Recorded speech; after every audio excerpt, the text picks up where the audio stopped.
A water pot. Now, when we get to the water pot, I'm going to try to quit.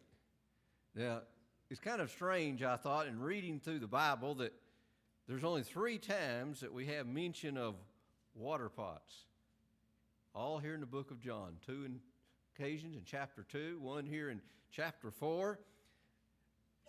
John's the only writer that mentions a water pot, and I'm sure that that's significant. And as soon as I figure out the significance of it, I'll let you know. I'm sure there is somewhere some significance of it. But let's look at the beginning of this chapter to get up to the point of why I'm really enthused this morning about a water pot.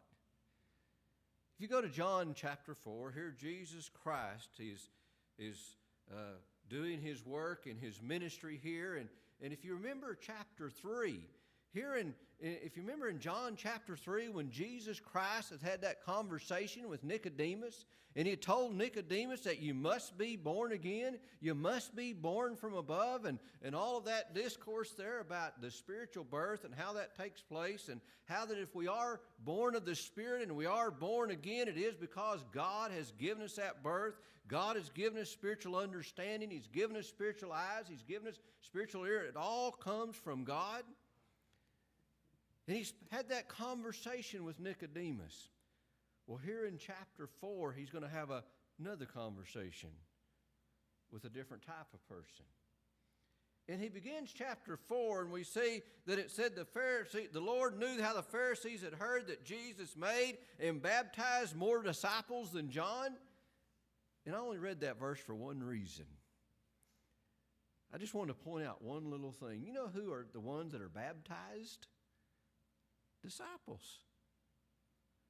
You're supposed to be a disciple before you're baptized. You're supposed to be a believer, a child of God, before you're baptized. That's part of your work. There are some people that believe that you don't become a child of God and heaven bound until you're baptized. This teaches me that it's disciples, those are already believers, that are baptized. And then he said in verse 3, he left Judea and departed again into Galilee. And it says he must needs go through Samaria. Now, if you look where Jesus Christ was, and you look where Galilee was, Samaria was between the two. But it said here that he must needs go through. It was more or less on the route. But I think the need here was not necessarily a geographical need. It was a spiritual need. There was a reason that he wanted to go to Samaria. He had a reason. There was something that the disciples had to learn, and there was something that we need to learn from what happened when he went to Samaria. And he came to this city in Samaria called Sychar, and it's near a place where they called what was called Jacob's well there, as we read in verse 6. And it says that he was wearied with his journey. Now, isn't that strange that Jesus Christ being God, 100% God, that he was weary? But he was weary because he was also 100% man. Jesus Christ had to become man in order that he might be qualified to save us.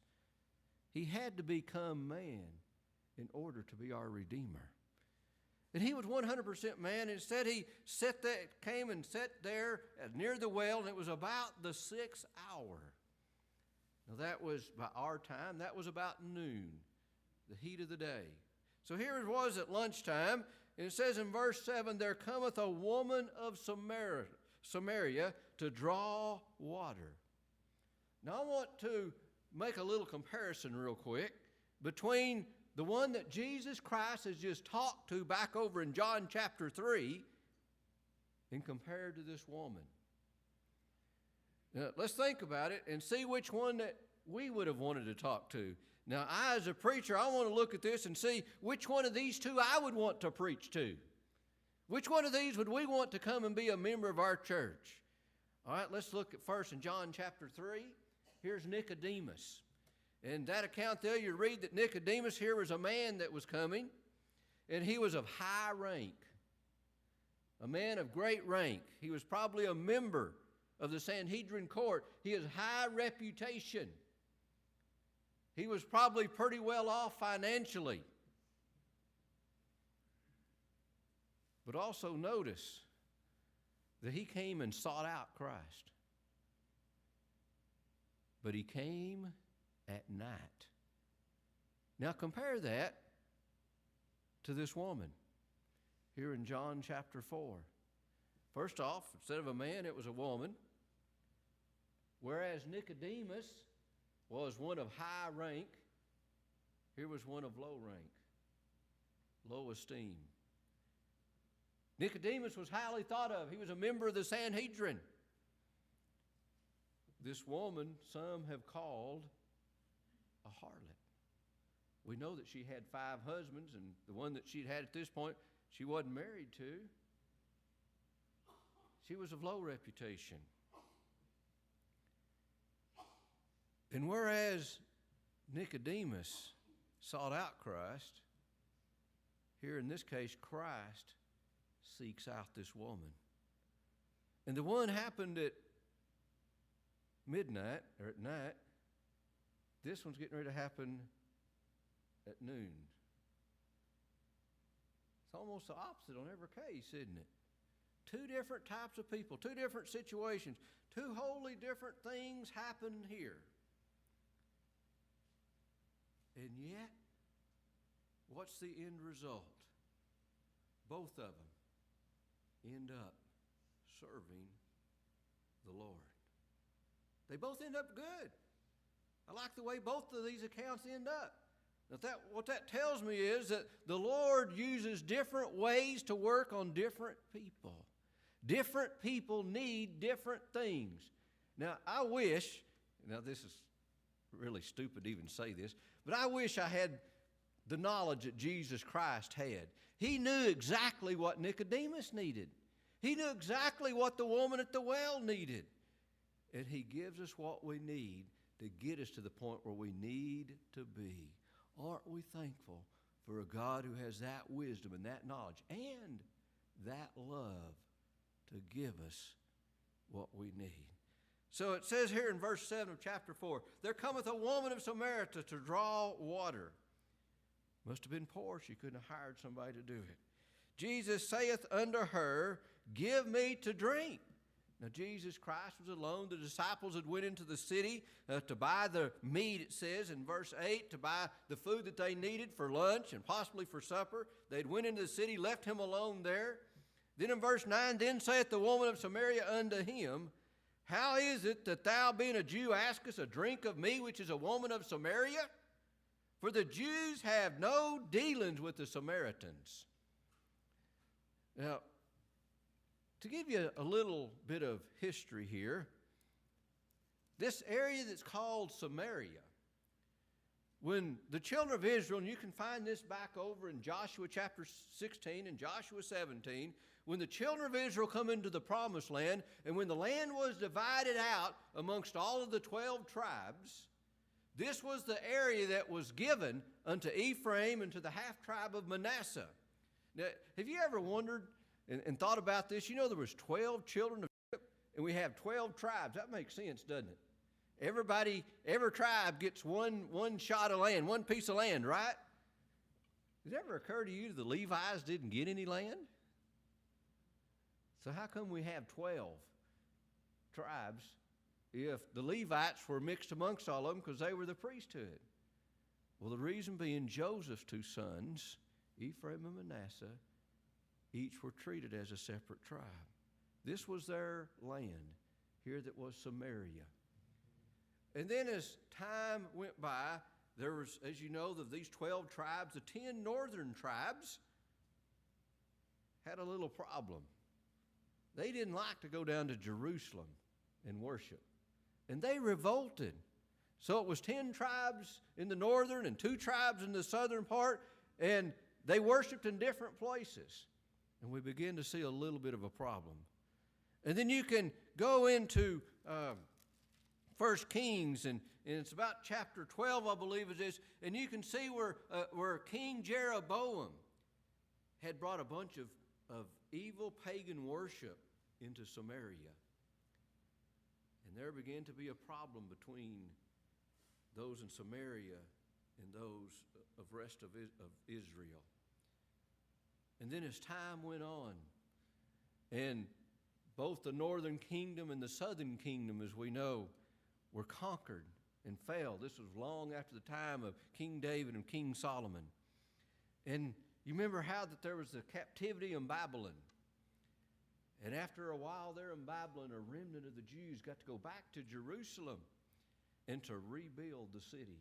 And they were rebuilding that city, and they were rebuilding that temple. And the Samaritans came to them and wanted an alliance. And you know what the Jews said? Nope. Now, that's not exactly how they said it, but that's basically what they meant. We don't want your help. Get lost. Well, from that point on, they were enemies. Great problems between the two. And you know, it even seems in one point like Jesus Christ was kind of understanding that and going along with that the Jews and Samaritans, that they didn't like each other. Neither one of them liked the other. Because in Matthew chapter 10, when Jesus Christ sent out the 12, you remember what he told them? Matthew chapter 10 and verse 5 is what I want. He said, when he sent the 12 out, he said, go not into any of into the Gentiles nor any of the city of the Samaritans. He said, don't go into them. He said, go into the lost sheep of the house of Israel.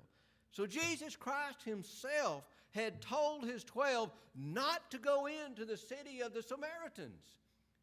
And now he is telling us here in John chapter 4 that he must go to Samaria. Does that sound a little strange? I mean, he told his disciples, don't go there. You know, they're not of us, is what it sounded like. But now he is saying, I got to go. I have a need in Samaria. I've got to go to this place. And so he comes there and he talks to this Samaritan woman. Now there's three topics that I can see that Jesus Christ and this Samaritan woman talked about. Now Jesus Christ, if you follow through the language here, he made 7 statements to this woman. She had 6 responses. Now you wonder why that he made 7 statements and she just made 6. Well, when it gets time for her 7th response, that's when we're going to find that water pot, all right, that I mentioned to start out with. So here she has responded to Christ. Why are you even talking to me? The Jews have no dealings with the Samaritans. Then in verse 10, Jesus said unto her, if thou knewest the gift of God, and who it is that saith to thee, give me to drink, thou would have asked of him, and he would have given thee living water. Now at this point, we might not have a real good understanding what living water is, but you know what? I want some of it. Don't y'all? The woman said, sir, thou hast nothing to draw with. The well is deep. How are you going to get this living water? She didn't really understand that he was talking about something spiritual. Verse 13, Jesus answered, said unto her, whosoever drinketh of this water, speaking of the literal physical water, whosoever drinketh of this water shall thirst again. And that's true, isn't it? You know, I just took a drink of water out of that glass right there, but I'm pretty sure it won't be long. I'm going to need another drink. That's the way it is. But Jesus Christ said, whosoever drinketh of the water that I shall give him shall never thirst, but shall be in him a well of water springing up into everlasting life. Now, Jesus Christ was not telling this woman how to be saved eternally, how to be born again. He already covered that topic back over in John chapter 3. What he's telling this woman is that this is a principle of grace. That if you'll have communion with me, if you're already born of the Spirit and you had this communion with me and you seek me, you're going to have grace in your lives. You're going to have this water springing up that's going to nourish you spiritually through difficult times, through good times, through bad times, through the high points and through the low points in your life. Now, isn't that true from our experience? That as we go through the difficult things in life,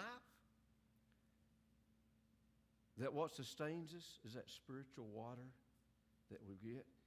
Now, I know of people, and some of them that I would pretty sure that are children of God, that don't have good communion with God, don't have a good foundation, and they go through these difficult times, and they're dry and barren. They don't have that living water. Jesus Christ said, if you ask me, I would give you this water. Verse 15, the woman said unto him, give me this water. Now that's a natural response, isn't it? Sir, give me this water that I thirst not, neither come hither to draw. She still didn't understand the spiritual principle that Jesus Christ was bringing to her at this point. And then as Jesus Christ answered her, here his fourth response unto her, it's kind of an unusual little topic, but there's a reason. Jesus Christ now is having to tell her something to get her attention. Now with Nicodemus over in chapter 3, he had to bring something unusual to that man to get Nicodemus' opinion, and that was the idea of the new birth, that you must be born again. But now look what he says to this woman to get her to understand. He said, go call thy husband and come hither. Now doesn't that sound like a question that's just kind of off the wall? I mean, if I would have been talking to this woman in his situation, I wouldn't have had any clue that this would have been the perfect thing to get this woman's attention. But Jesus, knowing everything, knew exactly how to get to the root of her problem, to get her attention. And she said, I have no husband. And then Jesus Christ, with his infinite knowledge and wisdom, said, thou hast well said that thou hast no husband. For thou hast had 5 husbands, and whom thou hast now is not thy husband. Now, if I would have been in this situation, and I would have asked this question, and got this kind of response, well, yeah, I've had 5 husbands, and yeah, I'm living with somebody else I'm not married to, not my husband. I would have gone, whoops, what did I get myself into? Every once in a while I'll stumble like that and ask a question and get a response that really opens up something. And most of the time, it's not something I want to open up. But here is exactly what needed to be opened up. Jesus said, yes, you've had 5. You've had 5 husbands. You're with somebody now who's not your husband. What was the woman's response? Sir, I perceive that thou art a prophet. I would have said the same thing. To have that knowledge of her. What do you think that she felt at that point? What do you think that she felt that here was a man that she didn't know and she didn't think that knew her, and he come and he told her the very details of her life. She sees that he knows every single thing about her life. I wonder what she thought. This guy knows everything. I can't hide anything from him. But it's exactly the same for you and I. Jesus Christ knows everything about us. And what really scares me, not only does he know everything I've said, he knows everything I've thought. Now, y'all probably think I'm just a super nice guy. I'm just this wonderful all-American guy. Now, ignore the fact that my family's laughing. All right? Y'all ignore that for just a moment. But I'm just like anybody else. I have wicked and evil thoughts. There's sometimes I would just like to hit somebody over the head with a 2x4. And the Lord knows that. Now, I'm not going to say if it's any of y'all. But anyhow, the Lord knows all of that. He knows that. Is there anything that we can hide from the Lord? No. But you know what's wonderful? Even with that knowledge, God still loves us. Even with that knowledge, God is still taking care of us. He's still blessing us and giving us all these abundant, wonderful things that we enjoy in spite of all of that. He knows it all about us. And then this woman, and I don't know if this was to get away from this idea, this thought that the Christ had just brought up to her. She said, our fathers worshipped in this mountain. Speaking of that nearby mountain where they had set their altar up, and said, in this mountain, and you say Jerusalem is the place where men ought to worship. Now she turns away from the bad real quick to get to another issue. But the issue that she had got to was very important.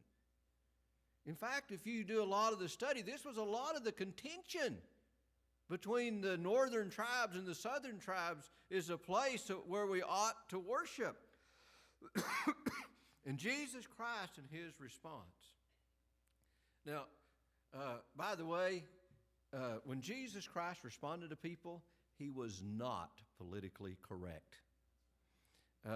In verse 22, and I just love this because I like to be politically incorrect. And I just love verse 22, where he told this woman, ye worship, ye know not what. Now, if I'd say something like that, you know what response I'd get? That's not nice. I mean, I've said things like that before and got that response. Ye worship what you don't know anything about. That's what he was saying. You don't have a clue what worship is about. That's what he was saying. Was he right? Certainly, he was right. You ever get that fear in your own life? That in your own worship, that the Lord may be saying, you worship what ye know not? Don't we need to examine ourselves, our own personal lives, so that we may worship the Lord properly? For he said here in verse 23, the hour cometh and now is here now, when the true worshipers shall worship the Father in spirit and in truth. If somebody would ask you this morning, as you were out leaving the door to your house, heading for this place, and somebody was to ask you what you were going to do, you would probably say, either I'm going to church or I'm going to go worship the Lord. Isn't that right? Now, didn't we all think in our minds when we left this morning that we were going to worship the Lord? Isn't that the reason that we're here, is to worship the Lord? Now, I'm hoping some of you are saying, no, I just came for lunch. That's a part of the service too, I think. I just found out recently that the proper order to service is singing, prayer, preaching, and eating.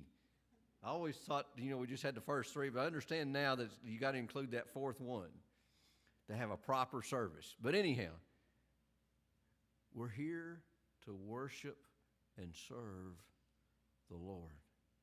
What does he say? We've got to do it in the Spirit. In the Spirit. Is it important to worship in the Spirit? I hope and pray that the Spirit is with us here this morning. I was kind of tickled yesterday at the meeting at Muleshoe, and I was talking to my brother-in-law who's pastor of the church at Littlefield, and I had invited a couple of people to come and be with us at church today, and they all said, no, I'm going to church at Littlefield. And I told Brother Scott that, And he was just joking, but he made a good point. He said, you can take all the people as long as you don't take the Lord. He recognized the fact that we need the Lord in our service, don't we? We need Him. And if I don't have the Lord and the Spirit of the Lord upon me when I'm trying to preach the gospel, it's going to be a long, boring lecture, because that's all it would be. And believe me, I know. And y'all think it's hard listening to a boring sermon? You ought to try preaching one. If you don't have the Spirit with you, that's tough. I guarantee you. You got to have the Spirit. But what else do you need? You need the truth. Where are you going to get the truth at? The Lord's given us the truth. We have it right here. We need to be worshiping the Lord in spirit and in truth, doing things His way. Now let me just make one other little point about the worship service. You know what's important about this worship service? When we meet together in spirit and in truth, that's what's important. If I would have insisted this morning, and y'all would have finally given in, that instead of meeting here in the sanctuary, we're going to meet out in this cotton field out here north of the building. Now, I know it'd probably been hard to convince y'all to do that, but if I would have convinced y'all, could we have had a church service with the presence of God in that cotton field rather than here? It's not this building that's important. What's important is the congregation, the church. All of us are meeting together with the Lord. So often we get wrapped up in the building. I am thankful for the building that we have. This is one of the nicest Primitive Baptist buildings that I've been in. And I'm thankful for it. But what's important is when we're meeting together in the Spirit and the truth is being proclaimed. And that's what Jesus Christ was teaching this woman here at the well. It's not the place that's important. I thought about something the other day. I just kind of thought that, you remember back in the Old Testament when they built the tabernacle in the wilderness? If you read that account there, and they had those boards set up, and they had the skins over the boards and cover them. They had all the different things. You can go back and read all of that. Do you think that was very attractive? No, I don't really think it was all that great. I mean, there was parts of it that might be okay, but just compare that to Solomon's temple. Now would that tabernacle back in the wilderness be very attractive? You remember what the Jews did after they came back after Solomon's temple had been destroyed? And they built another temple on the same site. You remember what those old ones, the seasoned citizens said when they come back in, the ones who had seen the original temple and they saw the rebuilt one? You remember what they did? They cried, saying, "This is awful." Solomon's temple was a thing of wondrous beauty. Compare it now. Let me bring this thought to you. Who designed the tabernacle? God. Who designed Solomon's temple? Solomon. Which one do we think is beautiful and wonderful? The one that Solomon had. You see what the point I'm trying to get? It's not the material things in this world that's important to God. It's meeting together in spirit and in truth. God is a spirit. We must worship Him in spirit and truth. In verse 25, the woman answered this comment and said that I know that Messiah cometh, which is called Christ. When He is come, He will tell us all things. She already had a little bit of spiritual understanding, didn't she? She knew something. She didn't have the whole picture yet, but she's ready to get a big part of it. And then Jesus Christ made His seventh statement in response to her. He says, "I that speak to thee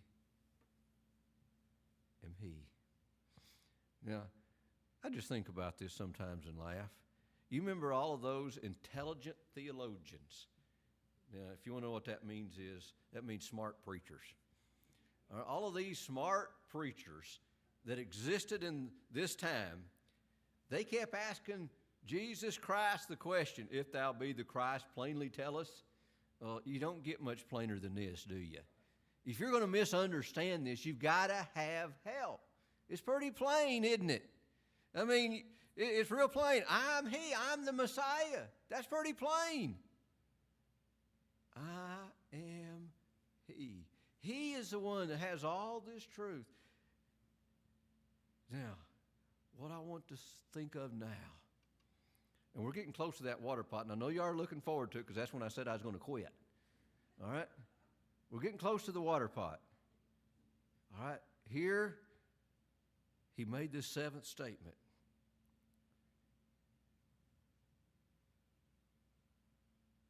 She doesn't respond. She doesn't speak. At about the time that this happened, his disciples come back. You remember they had went into town to buy food for lunch, possibly for supper also. And now they were coming back out of the city. And here they come and they see Jesus Christ talking to this Samaritan woman of questionable reputation. Now, I don't know that they knew that she had a questionable reputation.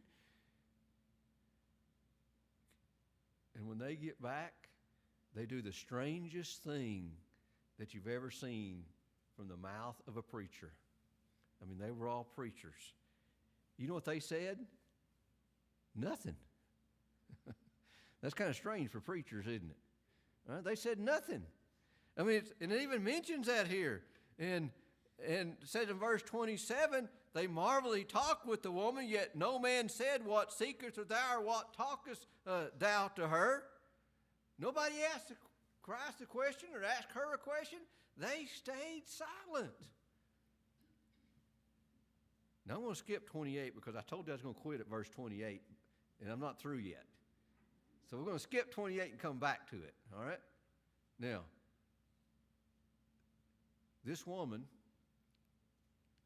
had went into the city and told the men of that city, come and see a man that's told me everything that I've ever done. Is not this the Christ? So those men of the city, Samaritans, you remember the Samaritans, the ones that the Jews hate? These Samaritans, the one that the Jews called dogs? Here they were coming out of the city. Why were they coming?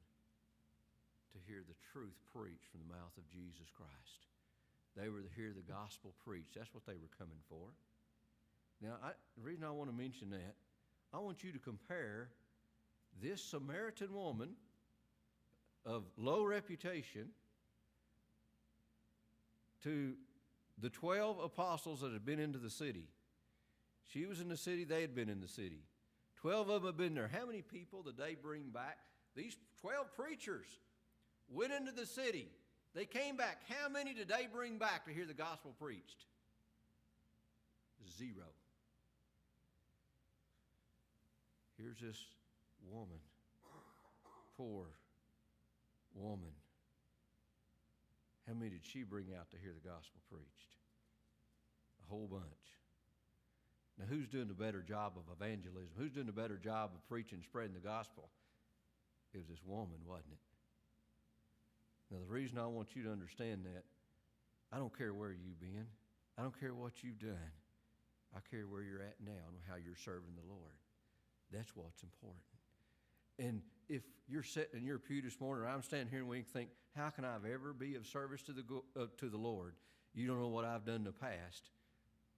Well, you don't know what I've done in the past. We don't know what anyone else has done in the past. But we have an example here, this Samaritan woman. We can be a great benefit to the Lord, can't we? Don't let anything that's ever happened in the past hinder your service to the Lord today. She was a great benefit. All right, let's get to verse 28. We're all looking forward to verse 28. Verse 28. The woman then left her water pot. They said, what in the world does that need any talking about? You remember in the first part of this account here in John chapter 4, this woman had brought this water pot, and it doesn't mention the water pot to start, but she had it. She brought this water pot to the well. She brought that to carry her water in, to carry what she had come to do, to come to get. And if you will, that was her tool of her trade. That was her instruments of her service.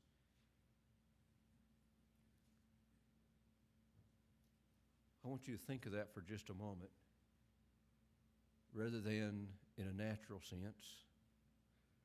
I want you to think of that in a spiritual sense. She came to that well, came to that place with a pot to carry her works, her idea of worship, their system of worship that the Samaritans had. She came with her ideas and her works. And isn't there so many people in this world today that come to church with their idea of what worship should be, their idea of service, their idea of what it takes to get saved and go to heaven? So many people are preaching a doctrine and a gospel that you've got to do this or that. You've got to bring a water pot full of certain works in order to go to heaven. You've got to bring your own works to be acceptable unto God. And we're all guilty of that from time to time. We're bringing something to get water, God's blessings in, and we're bringing our own works, our own abilities, our own knowledge, our own wisdom to get it. And she brought that to the well. But when she got there and she talked to Jesus Christ, she found out what true worship was. And she discovered something. That all these things of this world, the natural water, all the wondrous things that we put great emphasis on today, wasn't worth anything. She realized her own worship and her own efforts in the system of worship of the Samaritans was empty and worthless. She left that all behind. After talking to Jesus Christ, she could leave saying, I'm nothing. I have nothing. All of my ideas are worthless. What I need is Jesus Christ. What I need is the living water. And you can't get that living water in an earthen water pot. When it says here that she left her water pot, you know what I see? She left behind herself and saying, I'm going to go serve Jesus Christ. I'm going to give him all the glory. I'm going to give him all the praise. Because what I have in this world and what I will have and enjoy in the world to come, it's not what I got in my own water pot. It all comes from Jesus Christ. Let us all this morning leave our water pot and give Jesus Christ all praise, honor, and glory. May God bless you.